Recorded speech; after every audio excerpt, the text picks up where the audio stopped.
فاعتصموا قبدا بحبل الله جتون هذا ربي بحبل الله دين ربي قبدا جميعا يا شفالتاتني تقولن الرانا فينا داجي مغا ولا تفرقوا جتون أدم ببينا داجي ولا تفرقوا جتون ولن تتبناتي هذا ربي خنا قبدا يا سنيفو قمتات آن هجتهم مليدين وانما تكون هجتمو متي جتشوف ديم ربيني واذكروا يا قدامي نعمة الله قدي ربيني سني قدي سن عليكم تربيني سني قدي مي غافم إذ كنتم غافتاتا آدان جتشون دينا يوخيت إلاتا تاتني غافتورتان جتشودا بكتنت أوسي في خدرة دبتو جرجان ور مدينة غسلما تران gosti lamaan Awsii fi Khazrajii jechuudha. Awsii fi Khazrajiin tuni gargar baatee gaafa duraa wal lolaa turte jechuun magaa. Lola bu'aasfaa jaamee beekamaadha. Geeraraniituma dirree lolaa irratti walii baanii dhiiga walii gannaqaa turan jechuun man jirre jechumma. Gosummaadhaa jecha nuutu isin caala. Lakkii isin nun caaltanii nuutu isin caala jechuudha wal loluu turayyaa. Waggaa 120 wal loluu turan jechuudha. Ollaa ta'uudhaa wajjiin. Bakkuma takka wajji jiraachuu wajji wallolaa turani. Kanamma rabbiin sababa amantiitiin maal godhee islaminaadhaa sababa islaminaatiin walitti araarsee jechuudha. Kanamma Yahudonni gaafa Nabi Muhammad dhaqees jidduu galanii jechuudha.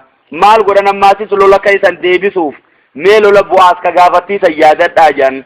Isiniin kun maal wal godhaa turtan abbootii keessan walirraa gattanii turtan abaluu faana baluu isin dura ajjeese.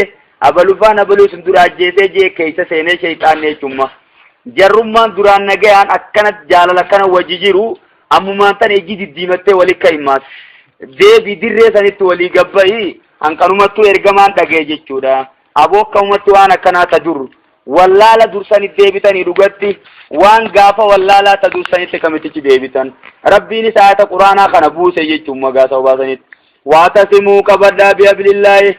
هذا ربي دي ربي كبردا جميعا جتشوني تفالتا تني كبردا ولا تفرقوا غرغرا بين غسمادان سبمادان الدولين كودنا دايا بيجان الدولين كودنا واذكروا نعمة الله عليكم مي غدي ربي نسني غدي سجادة دايا إذ كنتم غافتا تنادان جتشون تلاتا غافولي ترتني فألف يجو والاتعرارسه والتاسسه بين قلوبكم جدو قلبي تيسني ربي والتاسسه فاسباتم دوبني تاتن بنعمتي يجون سببا باتي سببيا جانيني غاما بنعمتي يجون سببا نعمة ربي سنيني اسلم سببا اسلم الناتين إخوانا جيشون أبوليجان تاتن جيشودا المسلم وأخو المسلم مسلمين أبوليس مسلمات ولميد ولنمتو همتودا ولندبتو وكنتم خانتاتن تنغاف درا على شفا حفرة جي هدي بولا رت خانتاتن جيشودا